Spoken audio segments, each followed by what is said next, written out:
The conference hall floated in the void between stars, a massive structure built by the Galactic Council 3,000 years before humans learned to write. Inside its crystalline walls, representatives from 847 species gathered to witness what many considered a bureaucratic formality. The Galactic Threat Assessment Bureau was releasing its decennial review, a comprehensive ranking of every spacefaring civilization's military capability. Ambassador Marcus Webb sat in the human delegation's assigned seats, which were located in the upper tiers of the amphitheater. The placement itself told a story. The most powerful species occupied the floor level, close to the central podium. The Krythax Dominion held position 3. The Zephrani Collective sat at position 7. Humanity's seats were so high up that Webb needed to use his tablet's zoom function to see the speakers clearly. The chief assessor, a being that resembled a floating mass of bioluminescent tentacles, began reading the rankings. Its translator box rendered the musical tones of its native language into flat, clinical galactic standard. Position 791, species human. Classification class 5 minimal threat. Analog, harmless herbivore. Military capacity, negligible beyond defensive operations. Threat to galactic stability essentially 0. Laughter rippled through the chamber, not cruel laughter exactly, but the kind of amused chuckling one might give to a child's drawing of a spaceship. Webb felt his jaw tighten. Beside him, Lieutenant Commander Sarah Chen remained perfectly still, her face showing nothing. She had warned him this would happen, the assessor continued.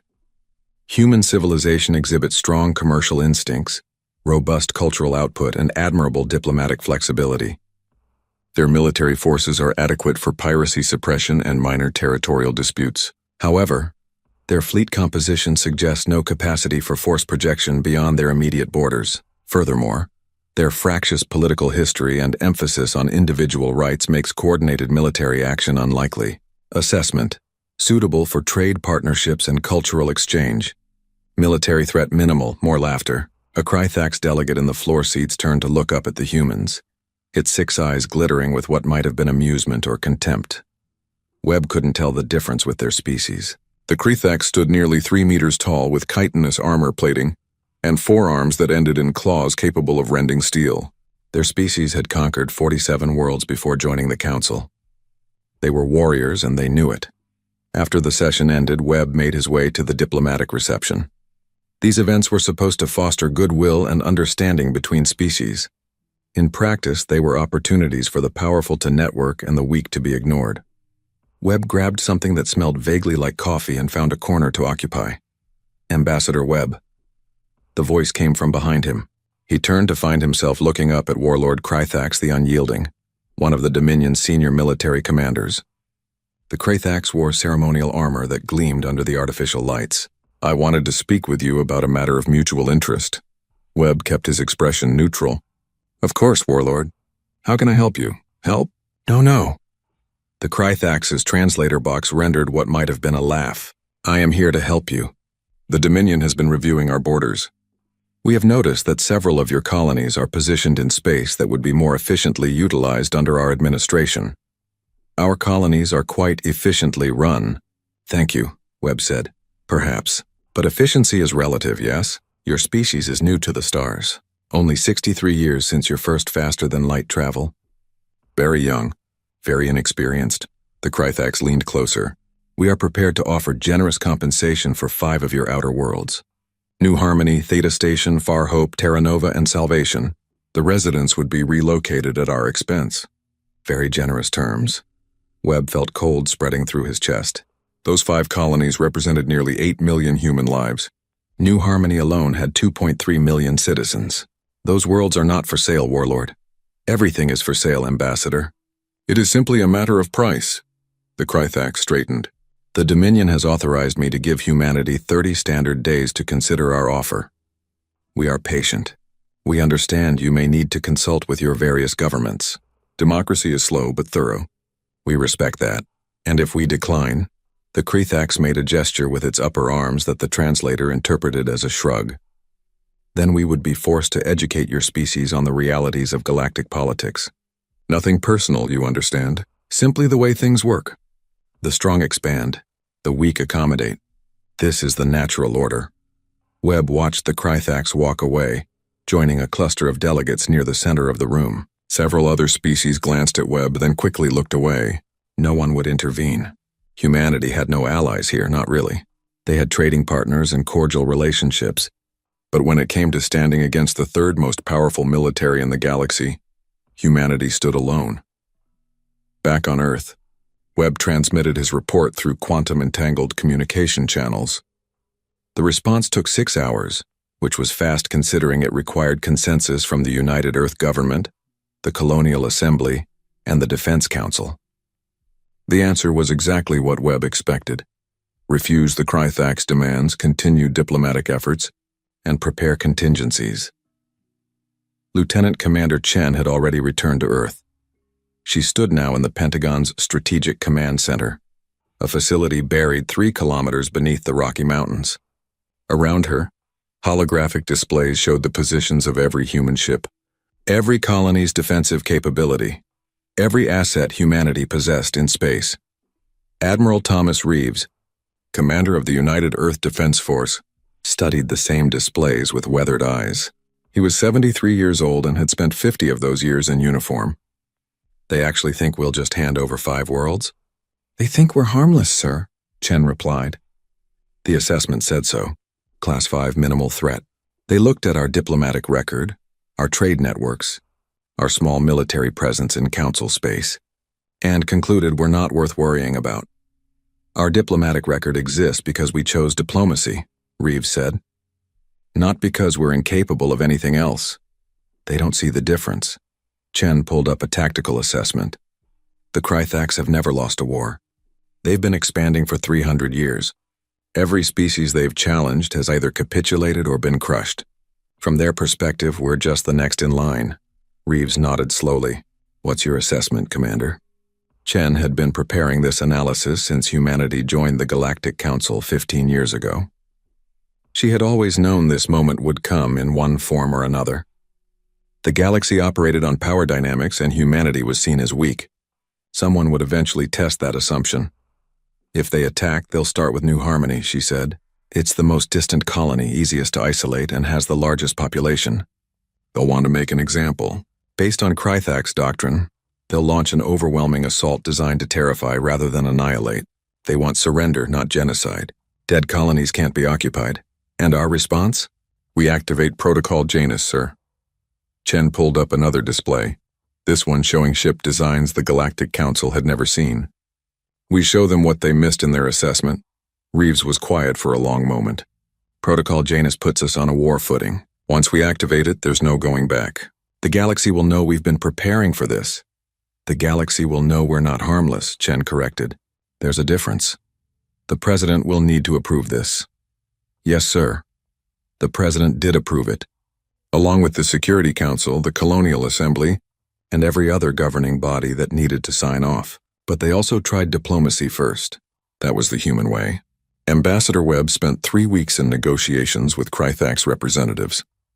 He offered trade concessions, technology sharing, joint development of disputed territories, and a dozen other compromises. The Krythax refused everything.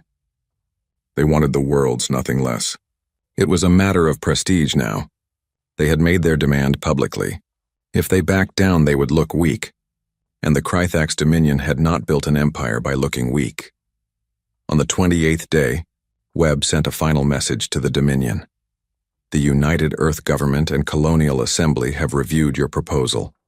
We respectfully decline. Our colonies are not for sale at any price. We remain open to diplomatic solutions that respect the sovereignty and self-determination of all human worlds.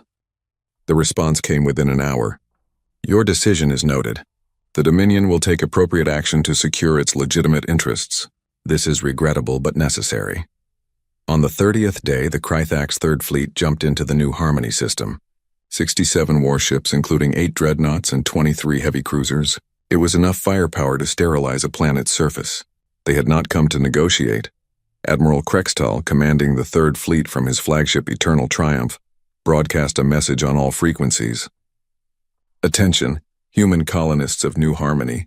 The Krythax Dominion has claimed this world by right of superior force. You have 24 hours to begin evacuation procedures. Resistance will be met with overwhelming retaliation. Compliance will be rewarded with safe passage and generous resettlement compensation. Choose wisely. In his command center on New Harmony, Governor James Harding listened to the message with a grim expression. He was a former Marine, 62 years old, and had helped found this colony 18 years ago. Around him, his staff waited for orders. "Send a message to Admiral Krextall," Harding said. "Tell him that New Harmony is a sovereign human world and we will not abandon our homes. Tell him that if he attacks, he will pay a price he doesn't expect, and then activate the defense grid." "Sir, the defense grid is just for pirates and—" "Do it," Harding interrupted, "and get me a line to Earth. Tell them the Krythax are here, and we're not backing down." Across New Harmony's orbital space, satellites that the Krythax had dismissed as civilian infrastructure began to move. Power cores that had been running at 5% capacity surged to full output. Sensor arrays that appeared designed for weather monitoring and communication relay shifted frequency and resolution, becoming military-grade targeting systems. And hidden beneath the colony's surface, in bunkers that the Krythax intelligence had somehow missed, 2 million civilians began donning armor and checking weapons they had prayed they would never need to use. The Krythax fleet moved into position, confident and unhurried. They had done this before. They knew how it would end, but they were wrong. Admiral Krextall reviewed the tactical displays aboard the Eternal Triumph with satisfaction. The human colony's orbital infrastructure was exactly as intelligence had predicted. A handful of satellites, some basic defensive platforms probably capable of handling pirates, and a small civilian traffic control network. Nothing that could threaten a proper military fleet. The Krythax Third Fleet held position just outside weapons range, giving the humans their allotted 24 hours to see reason. On New Harmony's surface, Governor Harding watched the Krythax fleet through the command center's main display. The massive warships hung in space like sleeping giants, confident in their power. He thought about his daughter, who lived in the farming district with her 3 children. He thought about the 2 million other people who called this rock home. They had come here to build something new, to live free of Earth's crowded cities and ancient conflicts. Now war had found them anyway. "Defense grid status?" Harding asked. "All weapon platforms online and tracking, sir," reported Commander Lisa Park, the colony's chief of security. "We have 347 satellites active, kinetic interceptors loaded and ready, laser arrays charged, nuclear-pumped lacing packages deployed." "They think we're civilians with pop guns," Harding muttered. "Let them keep thinking that for 23 more hours." The Krythax had made a fundamental error in their assessment. They had looked at New Harmony's defenses and seen civilian infrastructure. They had not asked why a colony of 2 million people needed 300 satellites. They had not questioned why those satellites required such powerful reactors. They had not wondered why every adult colonist was required to complete 2 years of militia training. The Krythax saw what they expected to see: weak humans playing at civilization. Humanity had learned different lessons from history. Every generation carried the memories of wars that had nearly destroyed their species.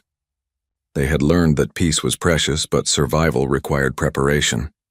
Every human colony built in the last 60 years had been constructed with a simple principle in mind. If war came, they would not die easily. The 24 hours passed. Admiral Krextall broadcast one final warning. "Human colonists, your time has expired. Begin evacuation immediately, or we will commence demonstration strikes. You have 1 hour to comply." Governor Harding's response was brief. "This is New Harmony. We are not leaving. If you attack, you will regret it." Krextall's laughter echoed through the bridge of the Eternal Triumph. His officers joined in. These humans were brave, he would grant them that. Foolish but brave. Target the capital city's outskirts. Demonstration strike only. Destroy the manufacturing district. Minimal casualties. Show them we are serious. 3 Krythax destroyers moved forward, their weapons charging. They launched a coordinated barrage of plasma missiles, enough to level several square kilometers. It was supposed to be overwhelming and terrifying. Instead, it became the first indication that something was very wrong. New Harmony's defense satellites activated in perfect synchronization. Kinetic interceptors screamed into space at velocities that should have been impossible for civilian hardware. Laser arrays that supposedly had ranges of a few hundred kilometers reached out across thousands and burned through missile casings. Nuclear-pumped lacing packages, weapons that the Krythax didn't even know humans possessed, detonated in precisely calculated patterns that created coherent energy beams of devastating power. Of the 47 missiles the Krythax launched, 43 were destroyed before they reached atmosphere. The remaining 4 got through, but their targeting systems had been scrambled by electronic warfare that the Krythax sensors couldn't even detect. They impacted an empty desert, 40 kilometers from the nearest settlement. On the Eternal Triumph's bridge, silence replaced laughter. Krextel stared at the tactical display, trying to understand what had just happened. "Analysis," he barked.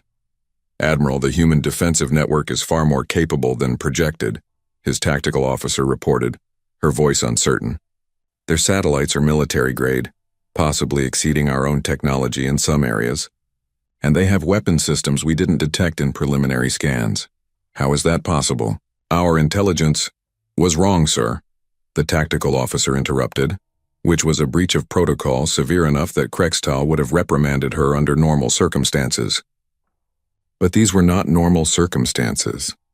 Krextal studied the human colony with new eyes. If their orbital defenses were this capable, what else had they hidden? No matter. The Third Fleet was still vastly superior in firepower. "All ships combat formation. Prepare for full assault. We will overwhelm their defenses through sheer weight of fire." The Krythax fleet advanced. 67 warships versus 300 satellites. On paper, it shouldn't have been a contest. But wars are not fought on paper.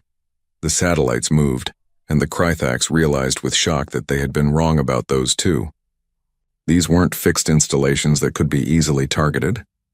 They maneuvered with frightening agility, their trajectories calculated by artificial intelligence systems that adapted faster than Krythax gunners could track. When the fleet opened fire trying to clear the orbital space, half their shots missed entirely.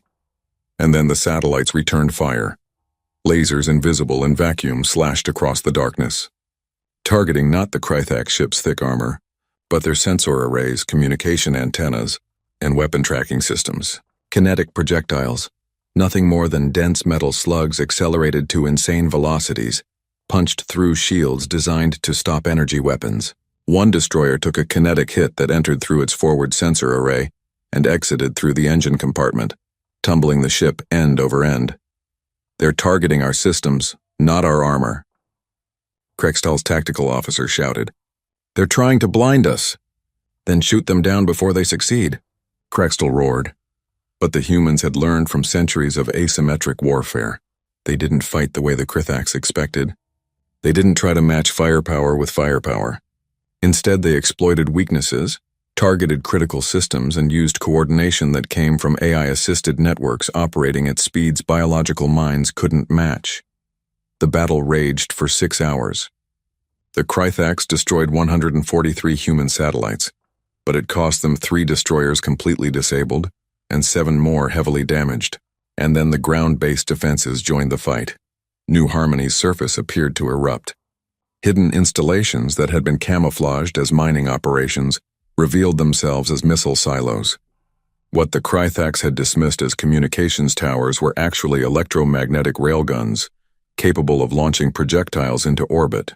The planet's 3 moons, which seemed to host only scientific research stations, lit up with weapon signatures.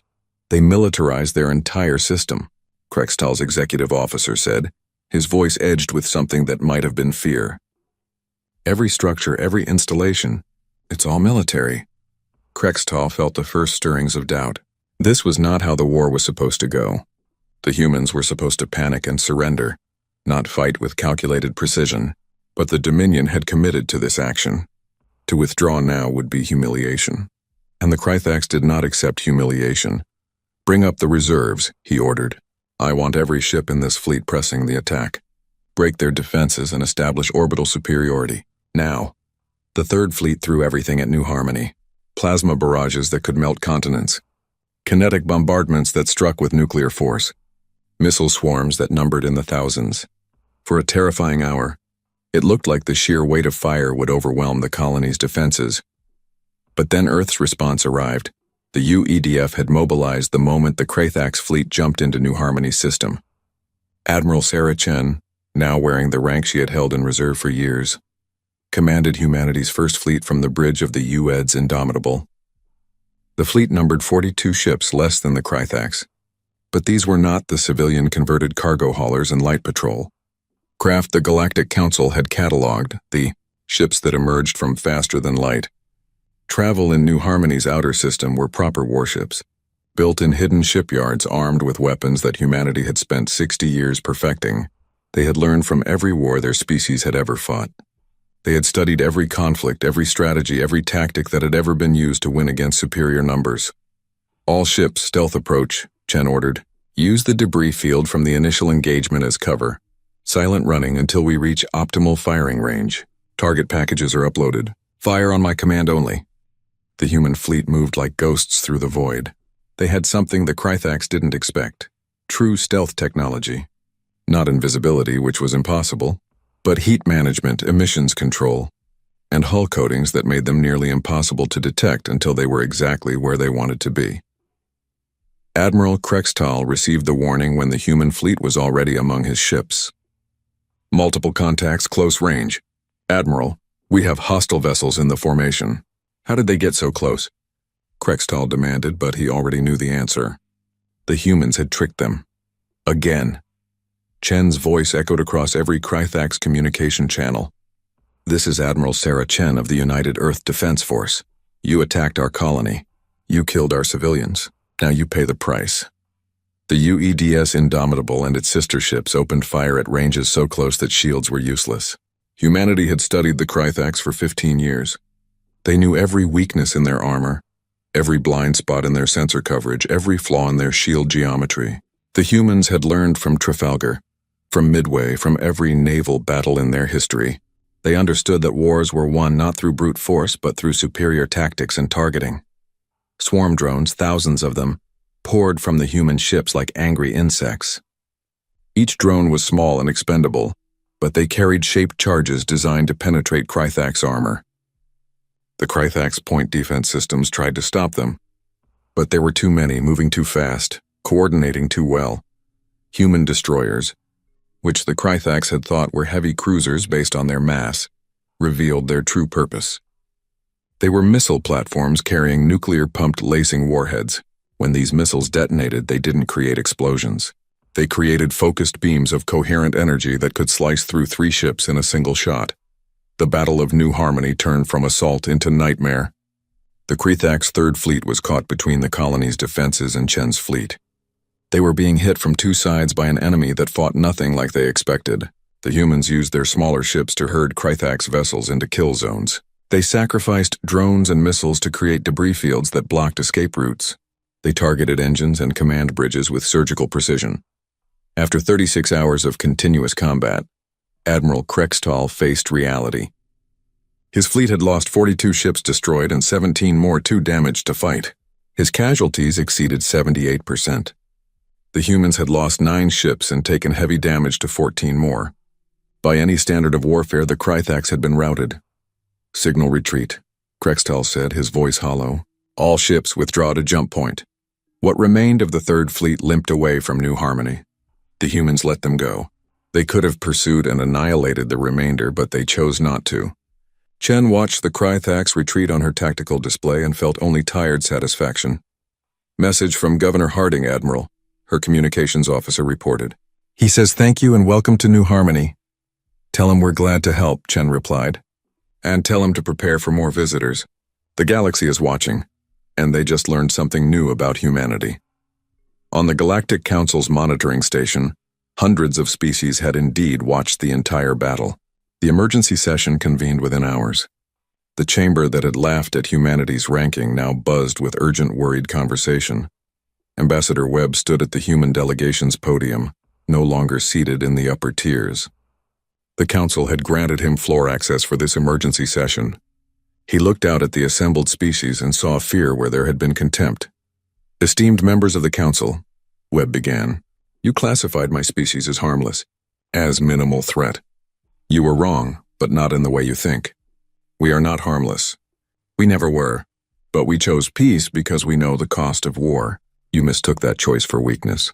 The Krythax made the same mistake, and they paid for it with blood. The chamber was silent. Webb continued. Humanity wants peace. We want trade, culture, cooperation. But we will not surrender our worlds to bullies. We will not bow to threats. And if you bring war to us, you will learn what centuries of human conflict have taught us. We know how to win wars. We just hoped we wouldn't have to prove it. Warlord Krythax the Unyielding, watching the broadcast from his homeworld, smashed his command console in rage. The Dominion had been humiliated. They had lost nearly an entire fleet to a species ranked 791st. This could not stand. This would not stand. He began issuing orders for total mobilization. If the humans wanted war, the Krythax Dominion would give them war. They would commit everything, hold nothing back, and crush this upstart species before they became a true threat. The warlord did not know that by making this decision, he had sealed his species' fate. The humans had shown mercy at New Harmony, allowing the survivors to retreat. They would not make that mistake again. The Krythax Dominion had never known defeat. For 300 years, they had expanded across 73 star systems, conquering 47 worlds and establishing themselves as the third most powerful military force in known space. Their doctrine was simple: overwhelming force applied without hesitation. It had never failed them. Until now. Warlord Krythax the Unyielding stood in the War Council chamber on the Dominion homeworld, surrounded by holographic displays showing the disaster at New Harmony. His fellow commanders watched the battle recordings in silence, watching their ships burn, watching their formation break, watching human vessels move with coordinated precision that seemed almost supernatural. This changes nothing, the warlord declared. We suffered a setback against an enemy who hid their true strength. Now we know what they have. Now we crush them properly. High Commander Velshar, the oldest and most experienced military leader in the Dominion, clicked his mandibles in a gesture that signaled doubt. With respect, warlord, perhaps we should reconsider our approach. The humans fought with tactics we have never encountered. Their technology exceeds our intelligence estimates. Perhaps negotiation. The warlord's voice could have cut steel. The Dominion does not negotiate from a position of weakness. We have 600 warships. The humans have perhaps 200 based on their response. We will commit 40% of our fleet, 600 ships against their entire military. We will overwhelm them through sheer numbers, and this time we will target military installations only. No more demonstration strikes. We hit them hard enough that they cannot recover. The War Council voted. Only Velshar abstained. Within a week, the largest fleet the Dominion had assembled in a century began gathering at their forward staging base. 600 warships, tens of thousands of soldiers, enough firepower to sterilize 20 planets. The Krythax would teach the humans their place in the galactic order. In the Pentagon's Strategic Command Center, Admiral Sarah Chen watched the Krythax mobilization through intelligence feeds provided by human reconnaissance drones. She had expected this. The Krythax were a warrior culture. They could not accept defeat. Pride would drive them to escalate, and pride would be their downfall. They're committing 600 ships, reported General Marcus Stone, head of Earth's Strategic Intelligence Division. That's 40% of their total military. They're betting everything on this. Good, Chen said. Let them commit. The more they send, the more we can destroy. Stone raised an eyebrow. You sound confident, Admiral. I am confident, General. Because we've been planning for this since the day we joined the Galactic Council. Chen pulled up a star map showing human territory. The Krythax think in terms of overwhelming force. They see war as a hammer striking an anvil. But humanity learned different lessons. We learned from Vietnam that superior firepower doesn't guarantee victory. We learned from Afghanistan that occupying hostile territory bleeds you dry. We learned from Poland that fortified positions can hold against impossible odds if the defenders are willing to fight. And which lesson do we teach the Krythax? Stone asked. All of them, Chen replied. We fight asymmetrically. We make them pay for every light year they advance. We turn their strengths into weaknesses. And we use something they don't have. Adaptive strategy. The human military had spent 6 decades preparing for this possibility. They had studied every major conflict in human history, and every species in the Galactic Council. They had built a military doctrine that borrowed from Sun Tzu, Clausewitz, Rommel, and Giap. They understood that wars were won not by matching your enemy's strengths, but by exploiting their weaknesses. The Krithax invasion began 3 weeks later. 600 warships jumped into human space across 12 entry points simultaneously. It was a massive, coordinated assault designed to overwhelm human defenses through sheer scale. Admiral Krextel, promoted despite his failure at New Harmony, commanded the central thrust toward Earth itself. But Earth was not the target the humans chose to defend most heavily. Chen had divided her forces strategically, placing the bulk of her fleet not at Earth but at 3 fortress worlds the humans called the Sentinel Stations: Thermopylae, Verdun, and Stalingrad. The names meant nothing to the Krithax. They would learn. Thermopylae was a moon orbiting a gas giant. It had a population of 300,000, mostly military personnel and their families. The Krithax Second Battle Group, 100 ships strong, jumped in system expecting to overwhelm the garrison and establish a forward base. Instead, they found themselves in a carefully prepared kill zone. Thermopylae's defenders had spent 15 years turning the entire system into a weapons platform. The gas giant itself had been seeded with remote-controlled fusion mines. The asteroid field contained disguised missile platforms. Even the station's architecture was designed for defense, with overlapping fields of fire and redundant command centers. Admiral Krextal received reports of the attack on Thermopylae with growing frustration. The second battle group was taking heavy casualties. The humans were using the terrain, using the natural features of the system to enhance their defensive advantages. Krithax ships found themselves navigating through minefields while under fire from platforms they couldn't locate. It was like fighting an enemy that was everywhere and nowhere. "They are making us bleed for every meter," Krextal's tactical officer reported. "The second battle group has lost 37 ships and hasn't even reached the moon." "Then have them withdraw and regroup," Krextal ordered. "We will bypass these fortress worlds and strike directly at their core systems." But that was exactly what the humans wanted. Chen's strategy was to force the Krithax to either commit massive resources to taking the fortress worlds or bypass them and leave their supply lines vulnerable. Either choice created opportunities for human counterattack. The Krithax chose to bypass. They would let the fortress worlds sit in isolation while the main fleet drove toward Earth. It was sound logic, except for one problem. The humans had no intention of letting Krithax supply lines operate unmolested. Human raiders, small ships crewed by volunteers, began hitting Krithax logistics convoys. They used hit-and-run tactics, striking fast and disappearing before the Krithax could respond. They targeted fuel depots, ammunition ships, and repair facilities. Each raid was small, but together they began to add up. The Krithax fleet found itself constantly short of supplies, constantly repairing damage, constantly looking over its shoulder. At Verdun Station, another fortress world, the Krithax committed 200 ships to take the position. The battle lasted 3 months.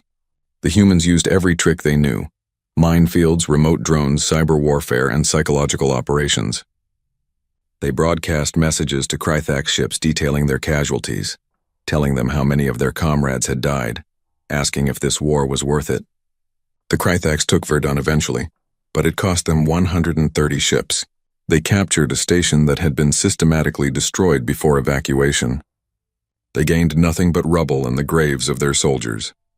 Meanwhile, at Stalingrad Station, the third fortress world, something remarkable happened. The Krithax fleet arrived expecting another grinding siege. Instead, they found the station apparently defenseless. Confused but opportunistic, they moved in to occupy. It was a trap. The station had been evacuated, but it had also been rigged as a massive bomb. When the Krithax fleet entered close orbit, human engineers detonated the station's power core. The explosion was equivalent to a 50-megaton nuclear device. 43 Krithax ships vanished in an instant. The rest were damaged by the blast wave or debris. The humans had sacrificed one of their own stations to destroy nearly a fifth of an entire battle group. The Krithax War Council watched their invasion stall. They had committed 600 ships. They had lost nearly 300. And they had captured exactly 2 systems, one of which was empty rubble. Meanwhile, their economy was straining under the weight of military mobilization. The Dominion's empire was built on conquest and tribute. Extended wars of attrition were not something their system was designed to handle. "We need to end this quickly," High Commander Velshar said during an emergency council meeting. "Our losses are unsustainable. The humans are bleeding us dry." "Then we escalate," Warlord Krithax the Unyielding responded. We have weapons we have not used. Strategic weapons. The chamber fell silent. Strategic weapons meant planet killers. Weapons that could render worlds uninhabitable. Their use was technically prohibited by Galactic Council law, but the Dominion had never cared much for Council law when their interests were at stake. If we use such weapons, the Council will intervene, Velshar warned. Other species will see us as a threat. We could face a coalition against us. The Council is weak, the warlord said. They fear us. They will condemn our actions in words but do nothing, and once we break the humans, no one will dare challenge us again. We will show the galaxy what happens to those who defy the Dominion. The vote was close, but the War Council authorized the use of strategic weapons. A planet killer was moved into position near the human colony World of Freedom's Hope. The world had 800,000 inhabitants. The Krythax broadcast their intention on all frequencies, giving the colonists 72 hours to evacuate. It was a terror weapon designed to break human morale, but while the Krythax positioned their planet killer, human special forces completed an operation they had been working on for months. A team of 12 operators, specialists in infiltration and sabotage, had spent 6 months working their way into the Krythax industrial heartland. They had studied, they had waited, and they had planned. The planet killer weapon was powered by a zero-point energy generator, a piece of technology the Krythax had acquired from another species centuries ago. It was powerful, but it was also volatile. The human team had learned this through careful intelligence gathering. They had learned how it worked, and they had learned how to make it fail catastrophically.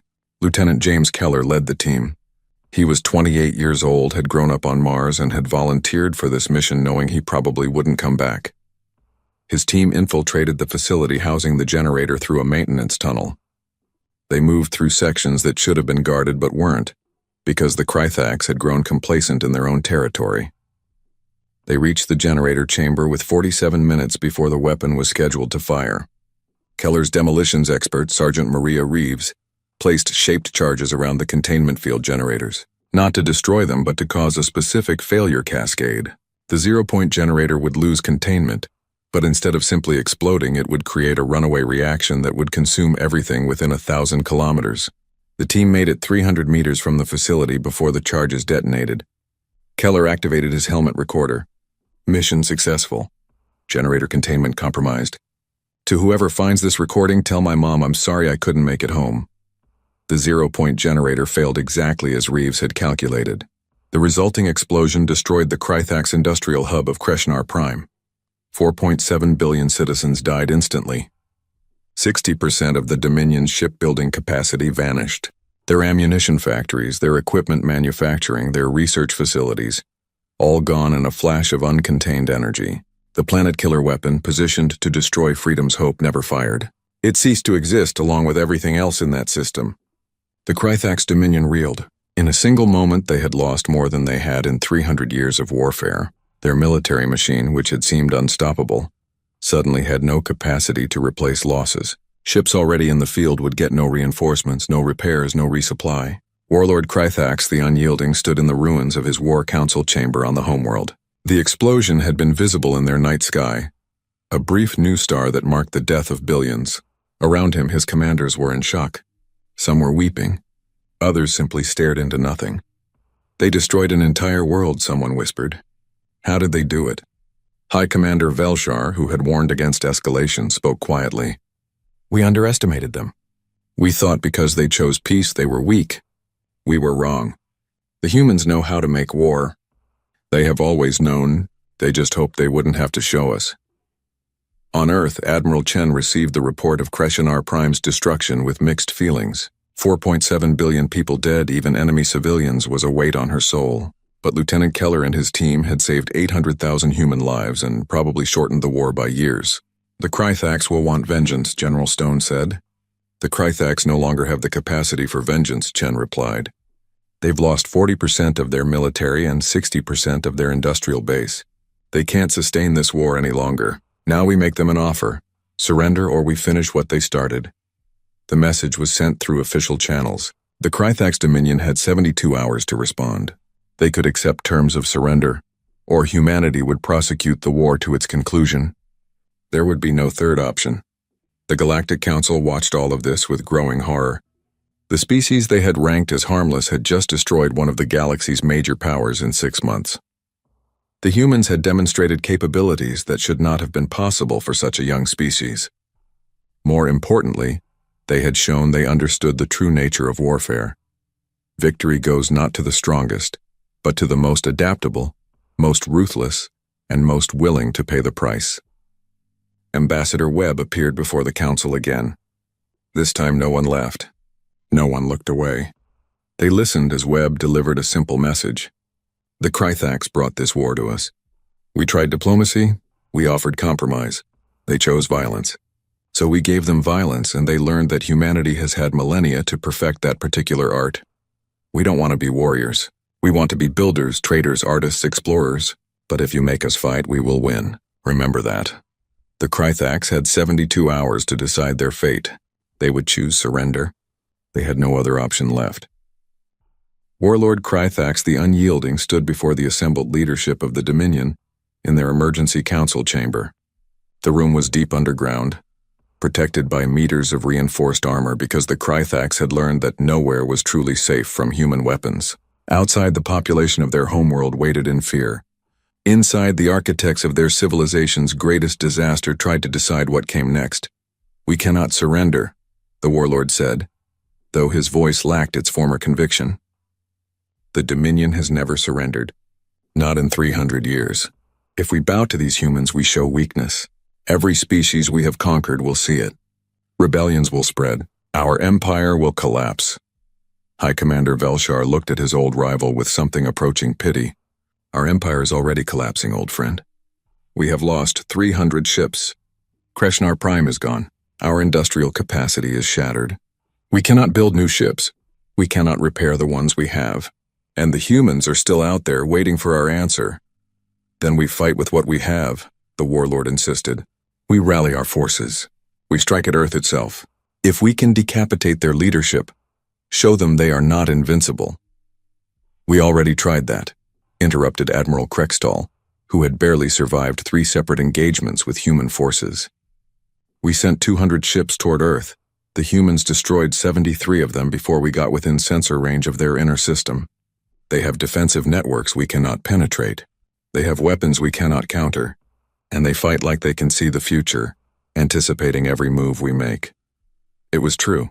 The Krythax had learned that fighting humans was unlike fighting any other species. The humans adapted. Every tactic the Krythax tried worked once, maybe twice, then the humans found a counter. Every weapon the Krythax deployed, the humans analyzed and defeated. It was as if the humans had studied warfare itself as a science, learning every possible variation, every possible response. And in a sense, they had. Humanity's military academies taught the lessons of 5,000 years of warfare. Every cadet studied not just their victories, but their defeats. They learned from the Romans and the Mongols, from Napoleon and Sherman, from Rommel and Yamamoto. They understood that war was about adaptation, logistics, morale, and intelligence as much as it was about weapons. The Krythax War Council debated through the night. Some argued for surrender. Others demanded they fight to the end, taking as many humans with them as possible. But slowly, inevitably, reality imposed itself. The Dominion could not win this war. The only question was how much more they would lose before accepting that truth. As dawn broke over the Krythax homeworld, High Commander Velshar made the decision that would define the rest of his life. I am assuming command of the Dominion's military forces. Warlord Krythax the Unyielding is hereby removed from authority for incompetence and dereliction of duty. Anyone who objects may challenge me. The warlord stood, his forearms reaching for weapons, but no one moved to support him. His officers, his subordinates, the warriors who had followed him for decades all remained still. They had watched him lead their civilization to ruin. They would not follow him to extinction. Velshar continued, I am authorizing contact with the human military. We will discuss terms of surrender. May our ancestors forgive us. The message reached Admiral Chen 6 hours later. The Krythax were ready to discuss terms. Chen convened her command staff to determine what those terms would be. This was delicate. Demand too much, and the Krythax might fight to the death out of desperation. Demand too little, and they might rebuild and try again in a generation. We need them demilitarized. said General Stone. Their fleet reduced to system defense only. No dreadnoughts, no carriers, no power projection capability. We need reparations, added Finance Minister Helene Torres, attending via hologram. This war cost us 8 trillion credits and 7 million dead. They need to pay. We need accountability, said Ambassador Webb, also attending remotely from the Galactic Council. War crime tribunals for those who ordered attacks on civilian populations. Justice for our dead. Chen listened to them all, then made her decision. We will demand complete demilitarization except for basic system defense forces. They will cede border territories that threatened our colonies, including the systems they originally demanded from us. They will pay reparations over 50 years, enough to rebuild our losses, but not so much it destroys their economy. And yes, we will have tribunals for war criminals, but we will not occupy their worlds and we will not humiliate them beyond what is necessary. A humiliated enemy becomes a desperate enemy, and desperate enemies do terrible things. The terms were transmitted to High Commander Velshar. He read them in silence, then looked at his staff. These are harsh terms, but they could have been far worse. The humans could have demanded unconditional surrender. They could have occupied our worlds. They could have done to our homeworld what we lost at Kreshnar Prime. Instead, they offer us a chance to survive. I recommend we accept. The Dominion civilian government, what was left of it, voted to accept the terms. 3 days later, representatives from both sides met on a neutral station provided by the Galactic Council. High Commander Velshar signed the surrender documents with all 4 hands. Admiral Chen signed for humanity. Ambassador Webb witnessed. The formal ceremony was brief and dignified. There were no grand speeches, no dramatic moments. Just 2 civilizations ending a war that should never have started. As Velshar left the signing room, he paused near Chen. I must know, he said. How did you do it? How did a species ranked 791st defeat the 3rd most powerful military in the galaxy? Chen considered her answer carefully. Because you looked at our diplomatic record and saw weakness. We looked at our history and saw lessons. You thought 300 years of victory made you invincible. We knew that 5,000 years of warfare taught us that no one is invincible. You expected us to fight like you. We fought like ourselves. Will you tell me the truth about something else? Velshar asked. Kreshnar Prime, the destruction of our industrial world. Was it truly an accident? Your commandos sabotaging our weapon? Yes, Chen said. They sabotaged your planet killer to save one of our colonies. The 0-point generator failure was a calculated risk. Lieutenant Keller and his team knew it would be catastrophic. They did it anyway. 4.7 billion dead to save 800,000, Velshar said. That is a terrible calculus. War is terrible calculus, Chen replied. That's why we tried to avoid it. But you started it and we finished it. That's all there is to say. The surrender of the Krithax Dominion sent shockwaves through the Galactic Council. Species that had dismissed humanity as harmless now scrambled to reassess. Military analysts pored over the battle recordings, trying to understand how the humans had achieved such decisive victories. Diplomatic corps rushed to establish better relations with Earth. The Galactic Threat Assessment Bureau convened an emergency session to re-rank humanity. The debate lasted 3 days. Some argued for placing humanity in the top 10. Others insisted they belonged in the top 5.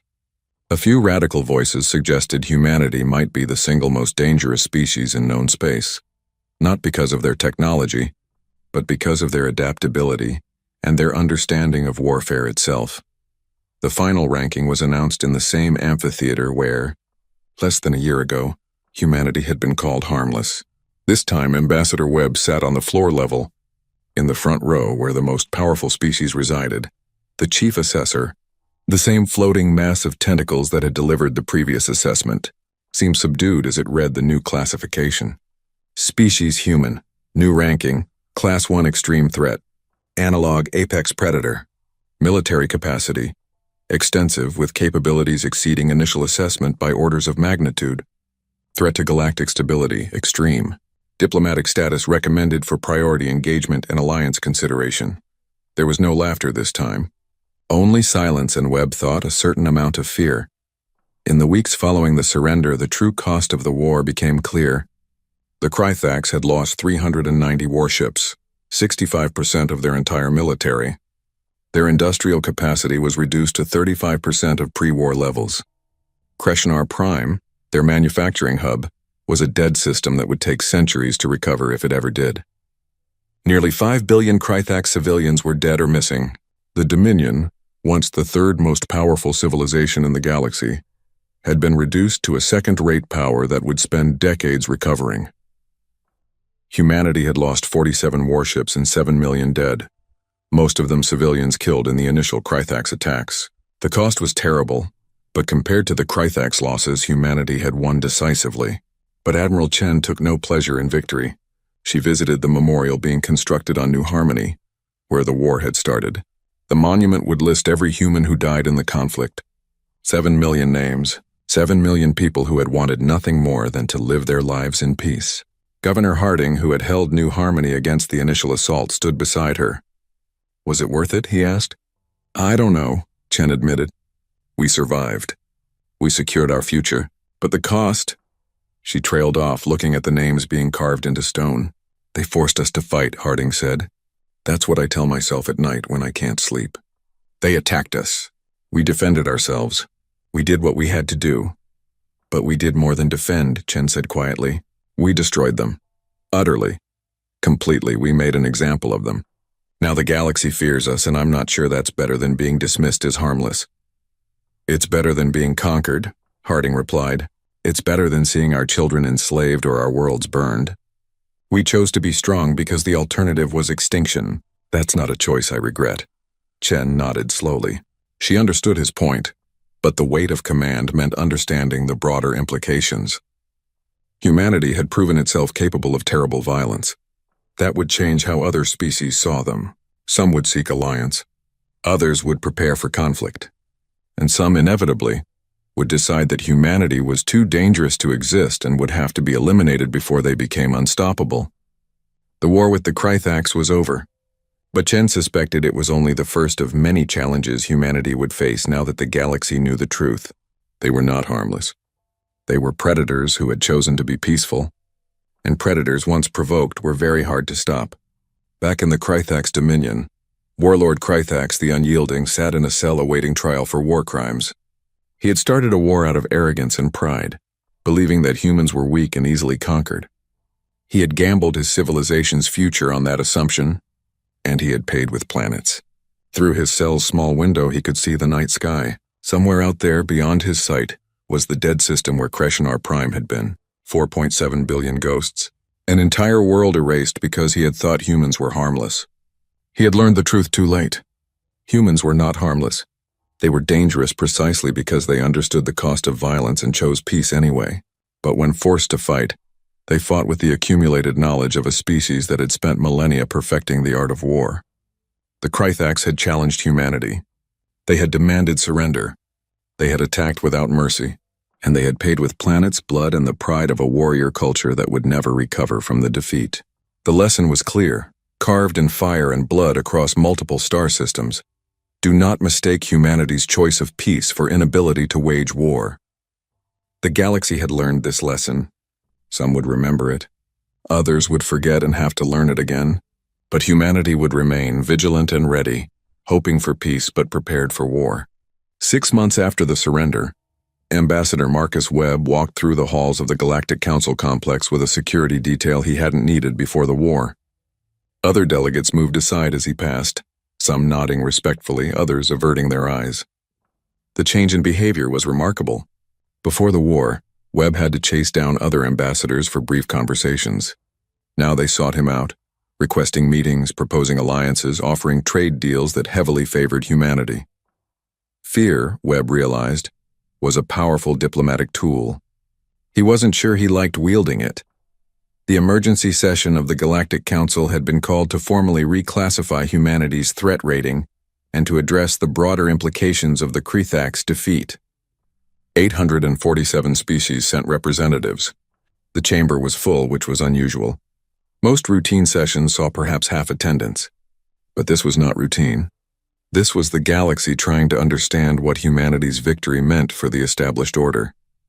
Webb took his position on the floor level, in a seat previously occupied by the Krythax delegation. The symbolism was not lost on anyone.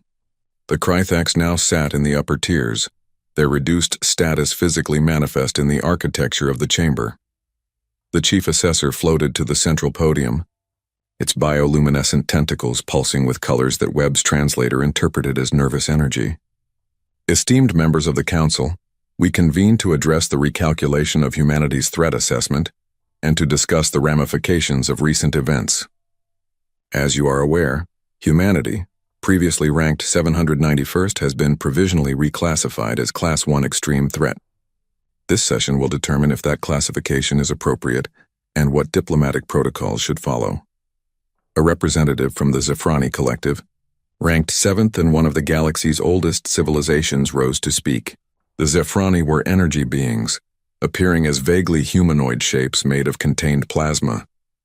With respect, Chief Assessor, the question is not whether humanity is dangerous. They have proven that conclusively. The question is whether they are a threat to galactic stability. There is a difference between capability and intent. The Krythax found no difference, called out a delegate from the lower tiers. This prompted murmurs of agreement from various species. Webb decided it was time to address the chamber. He stood and silence fell. "May I speak, Chief Assessor?" "Ambassador Webb, you have the floor." Webb walked to the speaking platform, very aware that hundreds of species were watching, calculating, judging. "Honored delegates, I understand your concern. You have seen what happens when someone attacks humanity. You have seen the Krythax dominion reduced from a major power to a shell of its former strength. And you are wondering if you might be next." He paused, letting that sink in. "Let me be very clear about something. Humanity did not want this war. We tried every possible diplomatic solution. We offered compromises, concessions, and peaceful alternatives. The Krythax refused them all and attacked one of our colonies. They killed 200,000 civilians in their first strike. What followed was not aggression. It was defense. Defense that destroyed an entire world," called out someone from the upper tiers. Webb couldn't identify the species. "Yes," Webb acknowledged. "Defense that destroyed Kreshnar Prime. 4.7 billion dead. I won't minimize that tragedy. But let me explain how that happened. Because I think there is confusion about our capabilities and our intentions." Webb pulled up holographic displays, showing the planet-killer weapon the Krythax had positioned near Freedom's Hope. The Krythax moved this weapon into position to destroy one of our colonies. 800,000 people lived on Freedom's Hope. The Krythax gave them 72 hours to evacuate, which sounds merciful until you realize that evacuating 800,000 people takes weeks, not days. It was a death sentence disguised as an ultimatum. The chamber was silent as Webb continued. "We had a special forces team that had infiltrated Krythax space. They sabotaged the weapon's power source. The resulting explosion was catastrophic, far beyond what we intended. But make no mistake, we made a choice. We chose to save 800,000 of our people, at the cost of billions of theirs. That is war. That is the terrible mathematics that nations must calculate when survival is at stake." "And you expect us to believe you regret this?" asked the Zafrani representative. "I expect you to believe that we understand the cost," Webb replied. "Every human leader who authorized that mission knows they are responsible for billions of deaths. That weight will be with them forever. But they made the calculation that protecting our people required extreme action. Would any of you have chosen differently if it were your people threatened?" The silence that followed suggested that many delegates understood, even if they didn't want to admit it. Webb changed his approach. "You are trying to calculate whether humanity is a threat to you, whether we will use our military capability to expand, to conquer, to dominate. So let me tell you about human history, and maybe you will understand why we fight the way we do." He pulled up images from Earth. Ancient battlefields, medieval sieges, industrial age trenches, nuclear explosions. Humanity nearly destroyed itself a dozen times. We fought wars that killed millions, then tens of millions, then hundreds of millions. We developed weapons that could sterilize our planet in hours, and we came very close to using them. Do you know what stopped us? Webb looked around the chamber. Fear. Not fear of our enemies, but fear of ourselves. We looked at what we had become and realized that if we continued on that path, there would be no humanity left to fight for. So we made a choice. We chose to direct our energies toward exploration, toward building, toward peace, not because we couldn't fight anymore, but because we understood the cost of fighting. That makes you more dangerous, not less, observed the Zafrani representative. A species that knows how to destroy itself and chooses not to has discipline. Discipline can be redirected toward conquest. It could be, Webb agreed. But it isn't. Look at our record. 60 years in space. And how many unprovoked conflicts have we initiated? 0. How many planets have we tried to conquer? 0. How many trade disputes have we resolved through violence? 0. We have been exactly what we claim to be. A peaceful species interested in commerce and cultural exchange. Until you weren't, someone called out. Until we were attacked, Webb corrected. There is a difference between choosing peace and being incapable of war. We are capable of war. We proved that. But we prefer peace. We will always prefer peace. Because we know what war costs in a way that most of you don't. Admiral Sarah Chen, attending the session as a military observer, watched Webb's performance with approval. He was threading a difficult needle, acknowledging humanity's capability while reassuring the galaxy that Earth wasn't planning to become the next conquest-driven empire. It was delicate work. A delegate from the Confederation of United Systems, a mid-tier power, stood to speak. Ambassador Webb, you say humanity prefers peace, but your military capability suggests you have been preparing for war since you entered the galactic community. How do we reconcile those two statements? Webb smiled slightly. By understanding that those who want peace must prepare for war. It's an old human saying. We entered the galactic community and saw how it operated. Power matters. Military strength matters. Species without strength are ignored or conquered. So we built strength while pursuing peace. We hoped we would never need to use our military.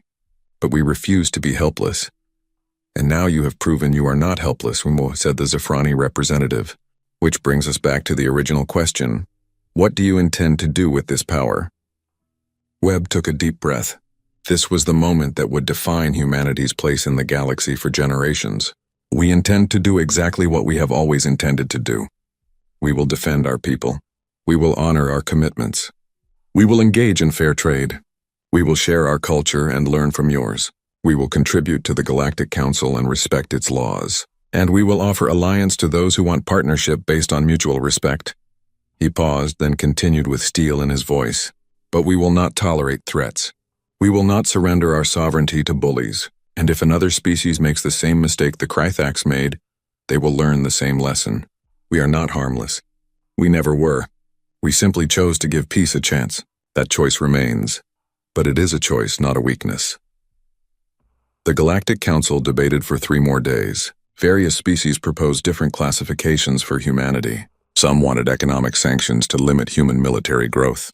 Others proposed treaties that would restrict human expansion.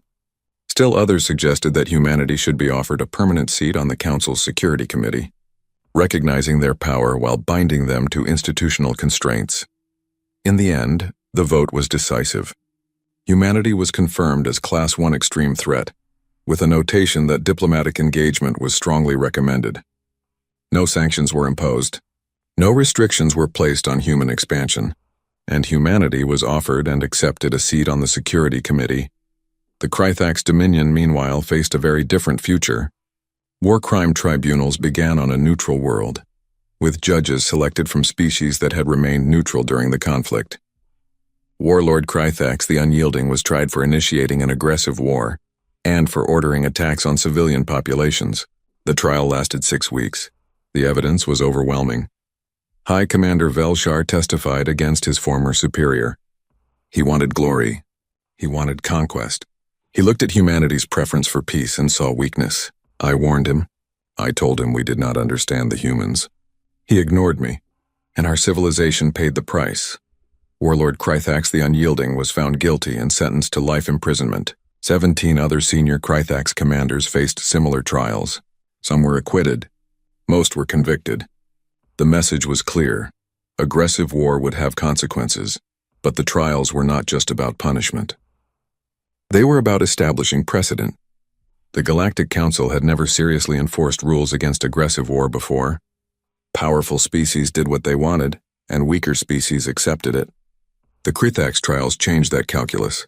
If the Dominion could be held accountable, anyone could be held accountable. In the years following the war, humanity's position in the galaxy transformed. Species that had ignored Earth now sought trade agreements. Military alliances were proposed and selectively accepted. Human technology, particularly in defense systems and tactical AI, became highly sought after. But not everyone was pleased with humanity's rise. Some species viewed humans as dangerous upstarts who had gotten lucky against an overconfident enemy. Others worried that humanity was too powerful, too unpredictable, too young to wield such influence responsibly. Whispered conversations in diplomatic corridors suggested that perhaps something should be done about the human problem before they became unstoppable. Admiral Chen was very aware of these undercurrents. She stood in her office in the Pentagon, looking at intelligence reports from across the galaxy. 3 separate species were quietly increasing their military budgets. 2 more were engaged in secret military research that violated Council agreements. And at least one, the Nexian hegemony, was actively recruiting allies for what their internal communications called containment of human expansion. "They're scared of us," General Stone said, reviewing the same reports. "And scared people do dangerous things. They should be scared," Chen replied. "We showed them we're capable of winning wars they thought we couldn't fight. But fear cuts both ways.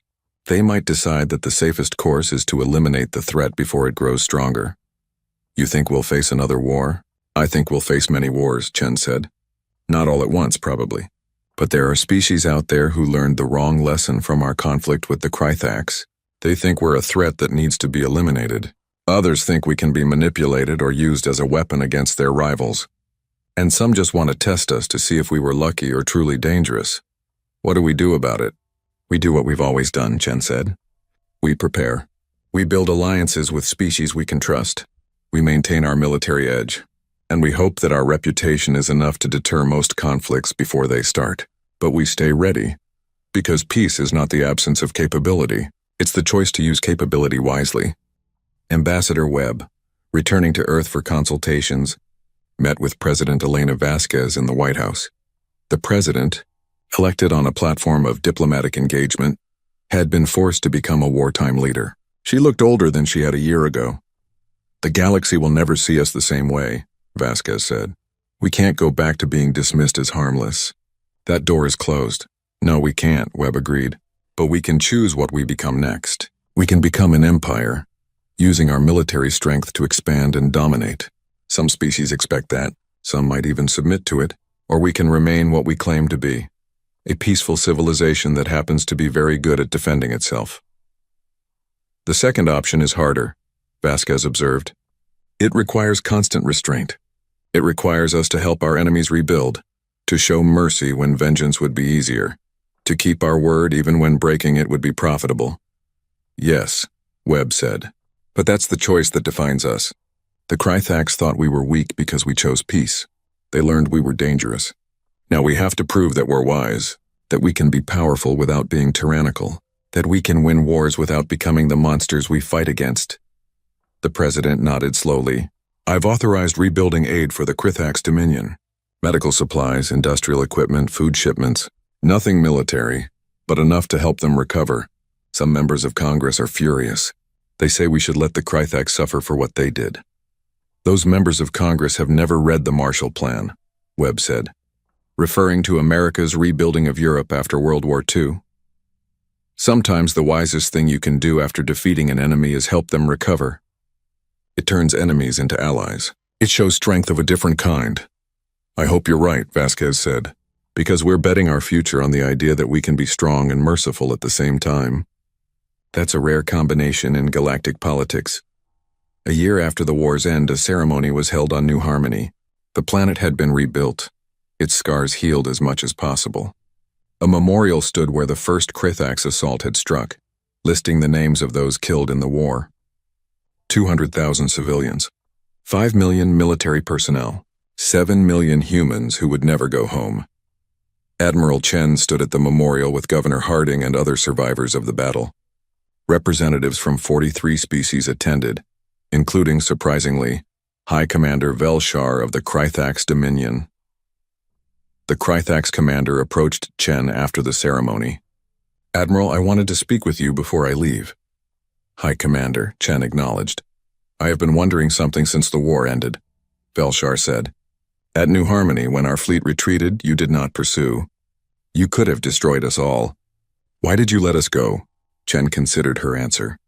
"Because dead enemies can't learn lessons. I wanted survivors who would return to your people and explain what happened." I wanted your military to understand that we could have annihilated you but chose not to. Mercy, strategically applied, is sometimes more effective than slaughter. You think very carefully about these things, Velshar observed. We have to, Chen said. We know what we're capable of. That knowledge requires responsibility. We could have burned your worlds after Kreshnar Prime. We could have demanded unconditional surrender and occupied your territory. We could have humiliated your species beyond recovery. But what would that accomplish? It would create an enemy that would spend centuries planning revenge. Better to defeat you decisively than offer a path to peace. Your species is strange, Velshar said. Dangerous and merciful at the same time. I do not fully understand you. Neither do we sometimes, Chen admitted. We're full of contradictions. We're capable of great violence and great compassion. We build weapons that can destroy planets and hospitals that save lives. We're predators who choose to be civilized. Maybe that's what makes us human. Velshar made a gesture with his upper arms that Chen's translator interpreted as a bow. I return to my people to help rebuild what my warlord destroyed. Perhaps someday the Krythax will understand humans better. Perhaps we will even become allies. But for now I will settle for being grateful enemies. You had the power to exterminate us. You chose not to. That is a debt we will not forget. As Velshar left, Governor Harding joined Chen at the memorial. Do you think he's sincere? Or is this just politics? Both, probably, Chen said. He's a soldier. He understands what we did to his military. He respects strength. But he's also pragmatic. He knows the Dominion needs human aid to recover. Time will tell if gratitude becomes genuine friendship or if it's just necessity. And the rest of the galaxy? Chen looked up at the stars visible in New Harmony's afternoon sky. Somewhere out there, 800 species were recalculating their positions, their strategies, their assessments of humanity. The rest of the galaxy is learning that we're not what they thought. Some will adjust, others will test us. A few will try to destroy us, but they'll all remember what happened to the Krythax. Good, Harding said. Let them remember. Let them know that if they come for us, they'll pay with planets. Chen didn't respond to that. She understood the sentiment, but she hoped it wouldn't come to that again. One war was enough. The weight of 7 million dead was enough. She wanted humanity to be remembered for what they built, not what they destroyed. But if destruction was necessary for survival, humanity would not hesitate. That was the lesson. That was what the galaxy needed to understand. 3 years after the war, the Galactic Threat Assessment Bureau released an updated profile on humanity. Ambassador Webb read it in his office, noting the changes from the initial assessment that had started everything. Species, human. Classification, Class 1 extreme threat.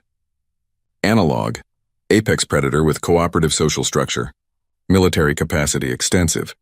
Demonstrated capability includes advanced defensive networks, adaptive tactical doctrine, strategic weapons deployment, and special operations at unprecedented effectiveness. Technological sophistication, high and improving rapidly. Cultural assessment complex. Humans demonstrate strong preference for peaceful solutions, but possess both capability and willingness to engage in total warfare when threatened. Threat to galactic stability, potentially extreme if provoked, potentially stabilizing if engaged diplomatically. The report continued with detailed analysis, but one paragraph caught Webb's attention. Historical note. Previous assessment based on observed diplomatic behavior and assumed correlation between peaceful conduct and limited military capability. Updated assessment recognizes that humanity's choice of peace was strategic preference, not capability limitation. Species exhibits extreme disparity between diplomatic preference and combat effectiveness. Other species should not confuse humanity's desire for peace with inability to wage war. The Krythax Dominion made this error and suffered catastrophic consequences. Webb smiled grimly. They had finally understood. It had taken a war and millions of deaths, but the galaxy now knew the truth about humanity. They were not harmless. They had never been harmless. They were dangerous, disciplined, and determined to survive. But they were also willing to extend friendship, to trade fairly, to honor agreements, and to help even former enemies rebuild. That combination of strength and restraint was what Webb hoped would define humanity's role in the galaxy. Not conquerors, but not victims either. Partners to those who wanted partnership, allies to those who needed allies, and an implacable enemy to those who chose to become enemies. A message arrived on Webb's terminal. It was from Admiral Chen, now retired from active service but serving as an advisor to the Defense Council. The message was brief. They're starting to form alliances specifically to check human expansion. 3 species so far, possibly more. We knew this would happen. The question is what we do about it. Webb typed his response. We do what we always do. We offer them partnership instead of conflict. We show them that cooperation benefits everyone more than confrontation. And if they still choose confrontation, we make sure we win decisively enough that others think twice before trying the same thing. It was a delicate balance, walking the line between strength and aggression, between defense and expansion, between being feared and being respected. But humanity had been walking difficult lines for millennia. They would find a way. On Earth, in a classroom in Chicago, a teacher stood before 30 students learning galactic history. She pulled up images of the Krythax War, as it was now called in human records. Why did the Krythax attack us? Asked a student. The teacher considered her answer carefully. Because they thought we were weak. Because they looked at our choices and assumed we couldn't fight. Because they made the mistake of thinking that peace-loving means helpless. But we won, another student said. We're stronger than them. We were better prepared, the teacher corrected. Strength isn't just about weapons and ships. It's about understanding, adaptation, and being willing to do what's necessary. The Krythax were strong, but they didn't understand us. They fought the war they expected, not the war we gave them. Will there be more wars? A third student asked, fear evident in her voice. The teacher paused. She could lie, tell them that peace was guaranteed, but that would dishonor those who had died securing humanity's future. Probably, she admitted. There are species out there who fear us or who want what we have. Some might try to take it by force. But remember what we learned from the Krythax War. We don't want war. We will always try for peace first. But if war comes, we know how to win. And more importantly, we know why we fight. We fight for each other, for our homes, for the right to exist free and unafraid. The students were quiet, absorbing this. Finally, one asked, what happened to the Krythax? After the war? They're rebuilding, the teacher said. With our help. We defeated them, but we didn't destroy them. Some people think we should have. Some people think we were too merciful. But the leaders who ended the war believed that turning an enemy into a friend is better than creating an enemy who will hate you forever. Do the Krythax hate us? The teacher pulled up recent footage of High Commander Velshar speaking to his people. The Krythax leader stood before his parliament, advocating for continued cooperation with humanity. Some do, the teacher said, but others are learning. Learning that strength without wisdom leads to disaster. Learning that humanity won't be pushed around, but we will extend a hand to those who want peace. She looked at her students, these children who would inherit the galaxy humanity was shaping. You will live in a very different universe than your grandparents did. Humanity is no longer the new species that everyone dismisses. We're a power. That brings opportunity, but it also brings responsibility. You will have to decide what kind of power we become. Will we use our strength to protect and build, or will we become what we fought against? The question hung in the air as the class ended. It was a question every generation would have to answer. Admiral Sarah Chen, now 73 years old, sat in her home in Colorado and watched the sunset over the mountains. She had spent 50 years in uniform, including the 1 year of war that defined her career. She carried the memories of 7 million dead. She carried the weight of decisions that had saved billions but cost billions.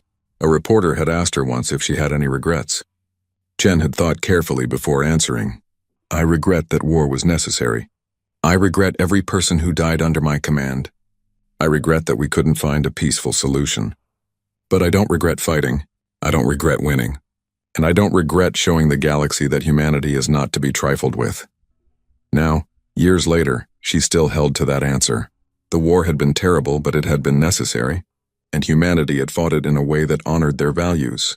They had been ruthless when required, but merciful when possible. They had destroyed an enemy's military capability, but helped rebuild their civilization. They had proven they could win wars while showing they preferred peace. Chen's terminal chimed. A message from Ambassador Webb. She opened it and smiled. Webb was retiring after 20 years of diplomatic service. His farewell message to the council had been simple and powerful. Humanity came to the stars hoping for friendship. We found competition and conflict instead. We adapted. We survived. We thrived.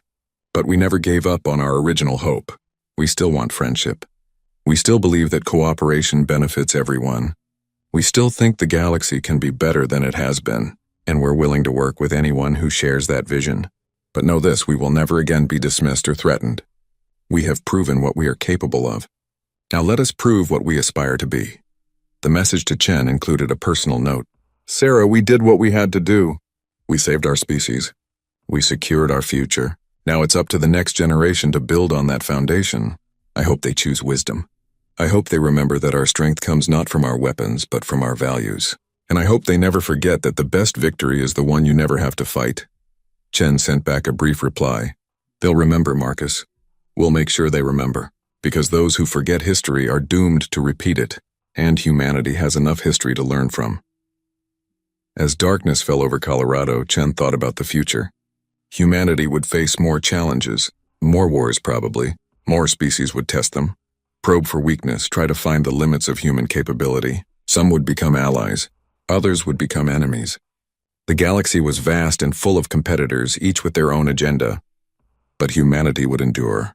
They had survived ice ages and plagues, world wars and nuclear standoffs.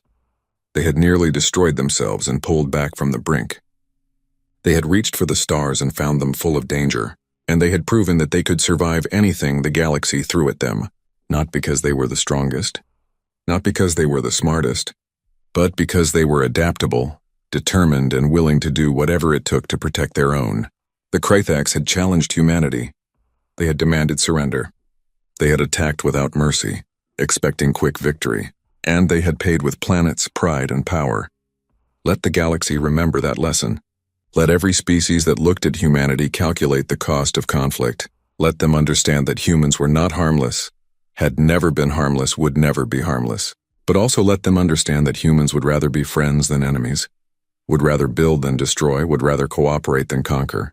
That was the balance humanity had to maintain. Strong enough that no one dared attack. Reasonable enough that everyone wanted to cooperate. Dangerous enough to win wars. Wise enough to prevent them. It was a difficult path to walk. But humanity had been walking difficult paths since they first stood upright on the plains of Africa. They would find their way through the stars, just as they had found their way across Earth. And if anyone challenged them again, if anyone mistook their peaceful nature for weakness, they would learn the same lesson the Krythax learned. Humanity was not harmless. They were simply choosing to be peaceful. There was a difference, and that difference would echo across the galaxy for generations to come.